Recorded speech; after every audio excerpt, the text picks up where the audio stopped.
Good morning. This is Wendy Gaylor coming at you with Chamber Vibes Podcast.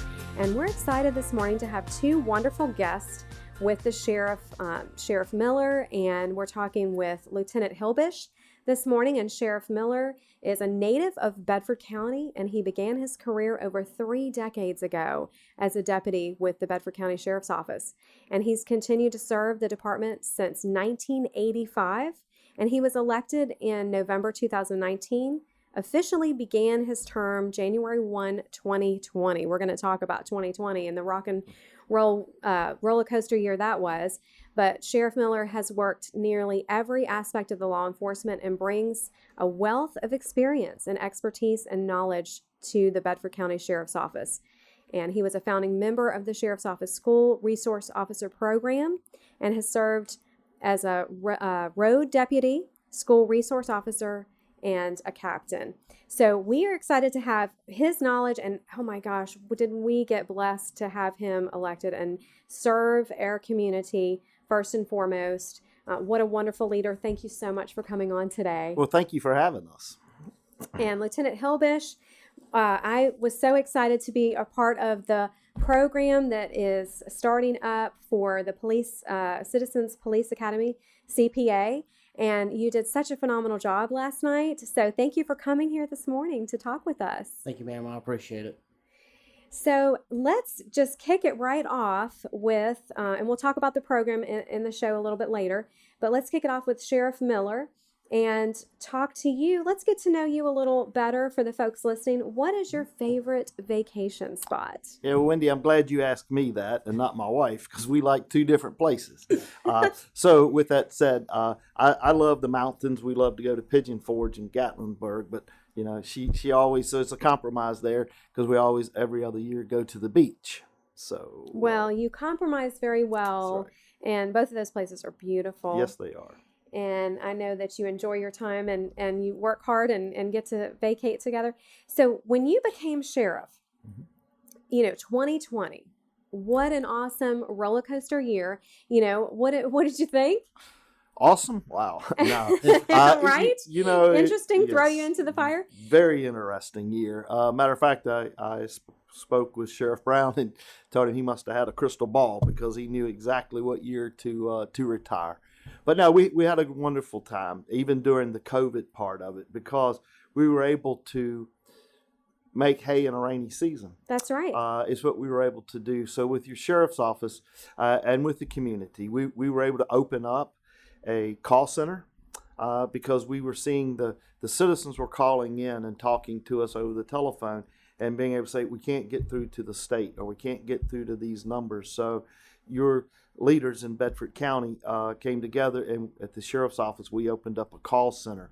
That call center, we were able to put local people, Bedford County, the town of Bedford, citizens in the call center. We came up with a playbook that we were able to give them numbers and answer probably 95% of their questions with local citizens to be able to know that we were watching out for them. Our senior citizens were really wanting to know answers to questions. We also helped the food pantries because most of the volunteers for our food pantries were senior citizens, our elderly. So our deputies would meet at the food centers and they would be able to load their cars up. And we would go out and take the food and drop it off on the front porches of our senior citizens or whoever needed the food from our food banks, which would be able to shelter our food banks. So we were on the front line. So what we did with our seniors, and we were so proud of our deputies who stood up and faced that situation toe to toe and never once wavered from it. We helped our schools be able to deliver different things. We were there to be that middle person, that gap, to fill the gap that everyone needs in a time of a crisis. So those are the things. Our school resource officers, when the schools actually had to go to all virtual, they came out and they helped answer calls. They filled that gap in also, which just as a leader, it makes you very proud to know that. And there were so many different things that we were able to do during 2020, even with our shot clinics. I know we live in America and we're able to make our decisions, but if you wanted to take a shot, we were able to be there, and our sheriff's office was at all but one clinic, being able to assist and support and to help each citizen that wanted it, and we were able to do that. We even fielded phone calls and was able to set up, some people were able to set up their appointments through the county, through our fire and rescue, who were conducting these shot clinics. So we were able to go out and to be able to continue, even though the state was shut down, some of our communities were shut down. We were able to go out and still have that interaction, because I still believe today that not only our children, but society in general needs that interaction with each other. We need that personal interaction, that we're able to talk, speak, and to listen to people. I totally agree. And, I remember it well how you guys created this emergency hotline, communication central for all ages. Primarily the number was for the seniors, but yet you see that you helped every single age group, and including the students and with the food and everything involved. So it really showed true leadership that you were giving our community and your whole team. So very inspiring, and it was well needed for sure. And it gave them a comfort and a peace that we were a tight, unified Bedford. And so thank you for all of that. You're welcome. One of the things I wanted to real quickly state too is, even during with the press conferences, and people were worried as we were fielding phone calls, people were worried about their food supply, people were worried about medication. Well, what your sheriff's office did was we pulled all of our grocery stores. We pulled Walmart in, Kroger's in. We pulled all the leaders in of our communities for that infrastructure. We had meetings with them, and we wanted to make sure that there was not going to be a shortage of food, a shortage of medicine. We met with our pastors throughout the local community, just to make sure that if we needed to set up more food banks, different communities were willing to open up, and some did. Some actually opened up food banks over in our Big Island area, in our Manita area, in the Huddleston area. They were willing and ready, and in our Forest area where the churches opened up for our shot clinics. So we were in communication behind the scenes with all these different organizations to make sure that at least Bedford County was going to be self-sufficient. Yes, and it was tremendous. It was quick and efficient, and we certainly were just in awe. But so much, we were so thankful that you were right there in the midst and helping everyone. So when you became sheriff, what was your overall vision for the department, and what did you want to keep, and what did you bring back? Okay, so in 19, after November when we won the election, my team sat down with every deputy in the department, and we sat down and we had a card that we gave each one of them, which was Vision 2020. And that vision was not just for Sheriff Miller and the command staff. That vision was, we took notes on every person on what they wanted to see and where they wanted to see their sheriff's office go, and what vision did they have. And that was a great, inspiring time that we were able to sit down and speak to every deputy to see what we were missing as a command staff, where they would like to see their sheriff's office go. And we compiled a big list. And right now, as of 2021, we have accomplished 98% of that list. Is what we've ended up doing with their vision. As you know, one of the visions was they would like to see different markings on their police cars. Yeah, I heard we about had that. A challenge. Decals last night, and We it's did. so nice. So we put that out, and the deputies were able to design the cars, and I believe we had over 50 different designs. And as a sheriff, sometimes you step out there, or as a leader, you step out there, because I told them whatever design one is the one we would put on the cars. And so they were able to vote for that, and we were committed to changing those decals on the car to give them the new vision as part of the situation. And now you see the new cars out here, you see the new markings, and we're very proud of those. Now, what else? And I love it. They're beautiful. What else did you bring back? Because I heard last night one of them was the DARE program. Yes, ma'am. In my tenure as a deputy, one of the awesome things I was able to do was become a DARE officer and lead our children. And yeah, I never will forget meeting with Dr. Kent, our superintendent, when I went into the DARE program, and I sat down in his office, and he told me, he said, Mike, as he sat across the table from me, he said, Mike, I'll tell you this, you're going to be dealing with the world's most precious commodity, and that's children. So lead them and lead them right. And so we did, and we moved on from there. We started our school resource officer program. But as I went up through the ranks at the sheriff's office, I moved into the operations captain, and the DARE program went away. We implemented the GREAT program, and that went away also. Well, one of the commitments I know is the DARE program and what it meant to our children, because even during 2019, even though I had lost a lot of communication with those students in the 5th grade, as we were out there campaigning, you would not believe the adults that are now out there that would say, hey, I remember you being my DARE officer in the 5th grade. So that impression that I left 30 some years ago, even though I didn't know them, they knew me. And that's what I want to bring back, because if we're going to save this world, if we're going to change this world, it's going to be through our children. It's where it's going to be. Right. So that's the impression that we want to leave with our children in Bedford County, and to know that they have a friend. And then to build off of that with our school resource officer program, and the men and women who work that today are just phenomenal men and women in our sheriff's office that lead our children.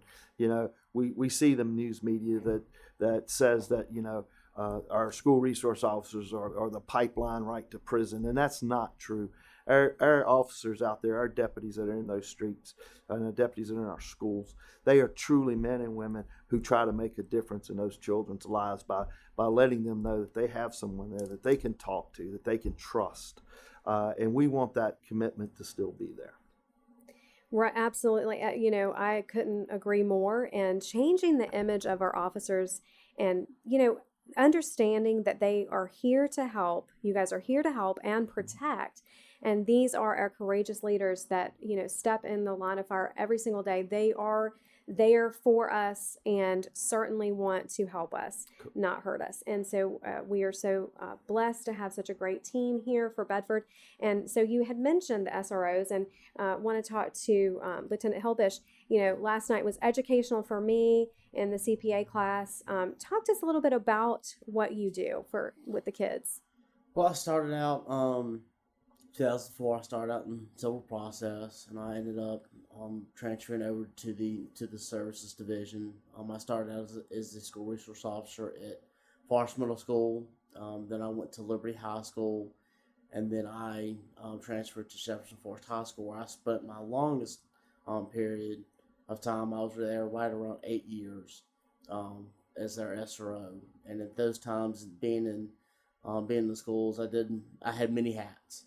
I was there to be a mentor to the student body. I helped organize and participate in multiple peer-to-peer clubs in the school, enforced all criminal laws that were brought before me, kept the school safe from all threats or anything that was going on in the building, and I was basically the sheriff of the school. Is the easiest way to explain that, because they see me every day. They see me every Monday through Friday, 8 to 4.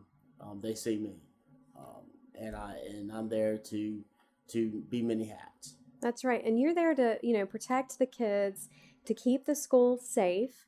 And, you know, it was interesting to see the difference between what you do versus school administration.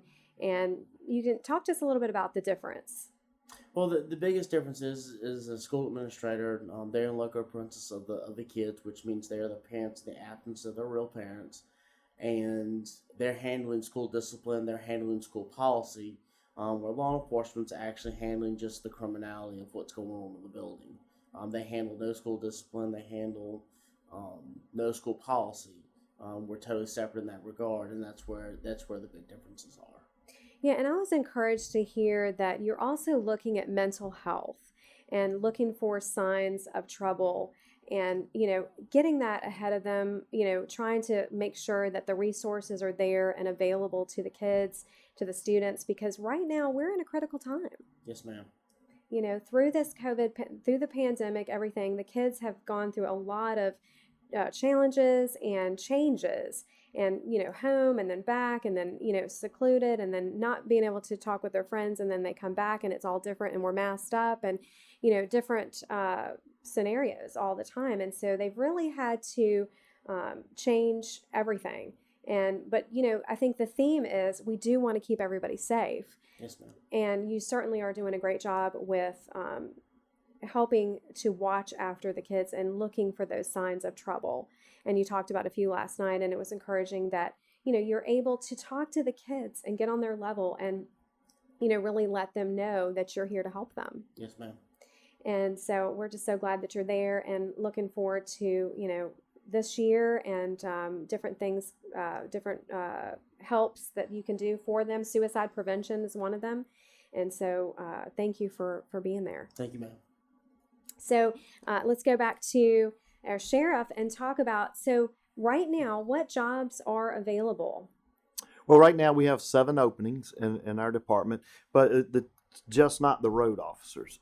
We have some road officer positions, but we also have a narcotics position. We have a school resource officer position. We have a criminal investigator. So those 7 positions are spread out across our sheriff's office. So we're able to go out. One of the things that we have done, if people have not watched it, is to go in and like our Facebook page. They will see the different openings on our Facebook page. We have some awesome office deputies down there that love to work the social media, and so we've put them in charge of it. We have 2 of the committees that we made since 2020 is a deputies committee and a recruiting committee. I could tell you what attracted people back in 1985, but we're in 2020. So we rely on our younger officers to be able to tell us what attracts them. And we have over 10,000, it's almost 11,000 followers now on our Facebook page. It's great. what we have at the sheriff's office. So we use social media. We also work with local television stations to be able to go out and to do the recruiting. Right now, for 7 applications, we have 75 applicants. So young men and women today are still wanting to get into this noble profession, and that's exactly what it is. It's a noble profession that young men and women can step up and make a difference in their community. And if you go to our Facebook page, you'll see the different avenues, the different jobs that we have at the sheriff's office that other sheriff's office and police departments really don't have, because we do have a boat patrol. That they're able to go out from Memorial Day to Labor Day and patrol our lake, which is right at 25,000 acres, and they're able to do that. So there's different opportunities at our sheriff's office that's unique to us. Yes, and the pay scale has gone up, correct? Yes, ma'am. One of the things that we started in 2020 was to come in and try to figure out what we needed to do. And one of the things that the deputies spoke about, which I already knew about, was our pay. And our board of supervisors are very supportive of their sheriff's office, and they were able to up our pay from $36,000 to $40,000 as an entry. Is what it was, which now puts us in competition with all the other jurisdictions around us and helps us to be able to do our recruiting. During COVID, they were able to give our deputies and our fire and rescue a $2,700 bonus just for being able to step up on the line and not wavering from that line and being able to stand toe-to-toe with this COVID that we knew nothing about. So our board has been very supportive in being able to, our board of supervisors has been very supportive and able to show some monetary appreciation to the men and women at our office. That's wonderful and so needed because, truly they are putting their life on the line every single day, that they are defending our community. Mm-hmm. So 1 year of training is what I was hearing, and the academy is 26 weeks Yes, ma'am. length, and certainly the pay is going up from that. So because these are leaders, up and coming leaders.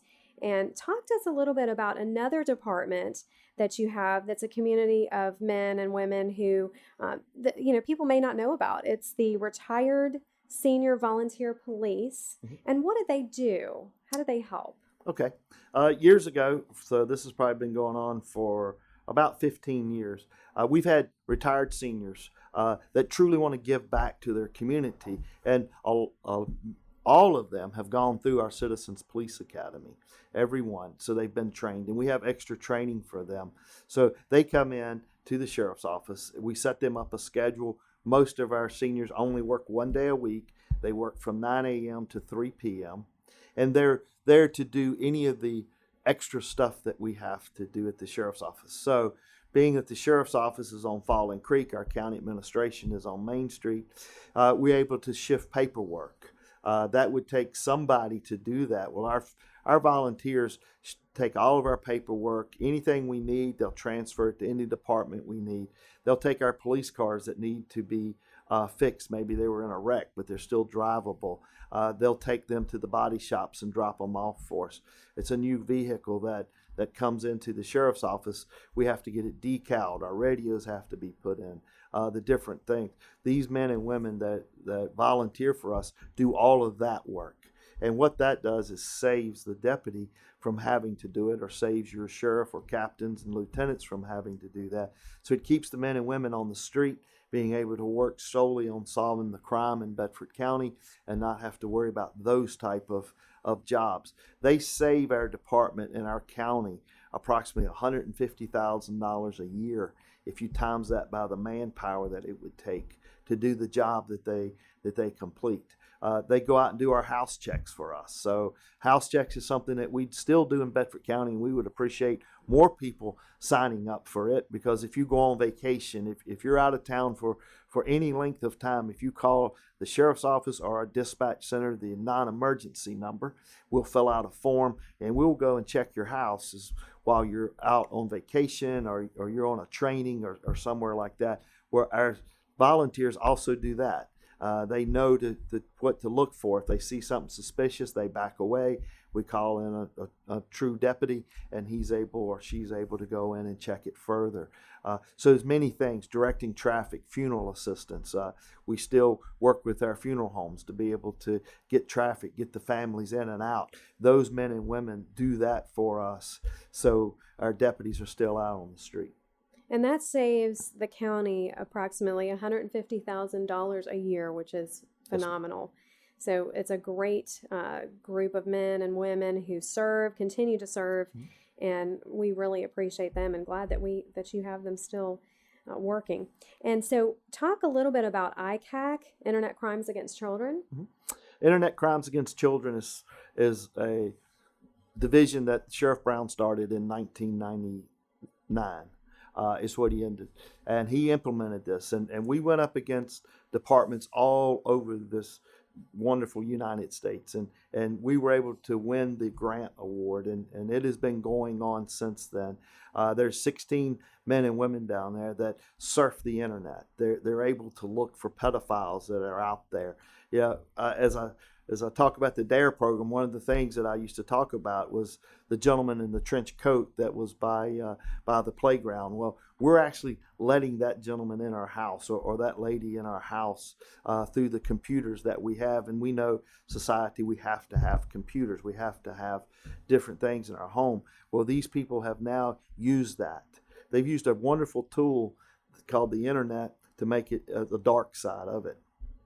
These men and women surf that internet. They go out. They're looking for these pedophiles that are out there, and we arrest those people. And we're very proud of that, and we're very proud of what they do. They're also sometimes on the gaming stations. They'll start a gaming because the pedophiles have learned now how to go out and interact with our children as they're out there just innocently playing a game, and then they groom them and try to get them to do things that they shouldn't do and try to ruin their life. So our investigators are out there on that site or those sites also is what they're doing. So any way we can interact with children to keep them safe, then we try to do that through different technology.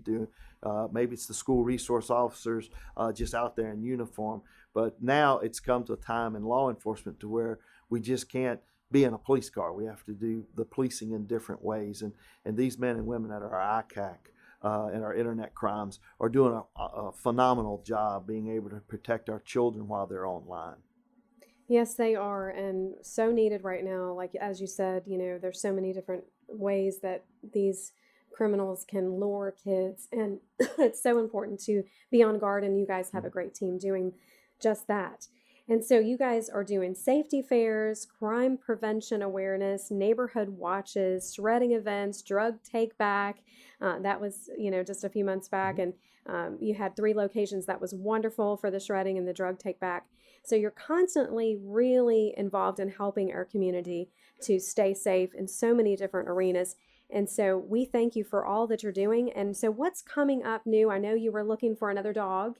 You have Canine Toto. We do. And so there was a lot of changes that I was hearing about, of course, marijuana and the dogs that are, you can't have just for the marijuana anymore. That's correct. So when Richmond implements different laws or adjust laws, then we as law enforcement, as public safety, have to adjust also. When they legalize the marijuana in our state, then we have to adapt because our dogs were trained in the scent of marijuana. So one of our dogs, we retired. One of the dogs is just a tracking and apprehension now is all we can use her for. So we have to go out now and buy other dogs, new dogs that are not trained in the odor of marijuana, and we have to do that. What some people don't understand is those animals, those trained deputies, those 4-legged deputies that we have, cost the county $15,000, but it's well worth every penny that we use. And there's so many different avenues that we can use those dogs for, those the 4-legged deputies for. And it's awesome because they're just not there for the apprehension part of it. We can take them into the community. We can show them to our children. We can show them the different parts of it. One of the great things we're having and coming up this year, at the end of this year, is we're going to have a bloodhound, and that bloodhound was free. Our canine handlers go out and they're always trying to save taxpayers money. And one of the things we found is an organization in Florida that rescues bloodhounds, that trains bloodhounds, and they do that for free. The only thing we have to do is send a deputy to Florida for 2 weeks, and he or she will come back. Deputy Hall will come back, and he will be fully trained with a bloodhound because we have so many missing people.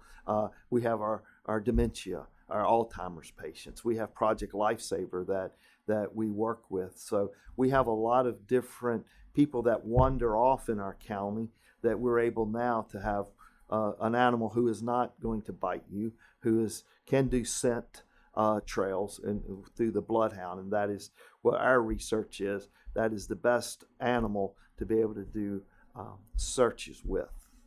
Search and rescue, Yes. And so important. Another way that you're helping our community stay safe, and we appreciate you guys and I'm going to be looking forward to finishing the course, 10 weeks, and look forward to learning more about what you do, how we can help as a community, help you. And I know I'm hearing one way we can do that is like your page. That's right. So certainly everybody needs to do that and keep up with what you're doing. And we just thank you so much and look forward to so much more. Yes, ma'am. Thank you. Have a great afternoon. You too.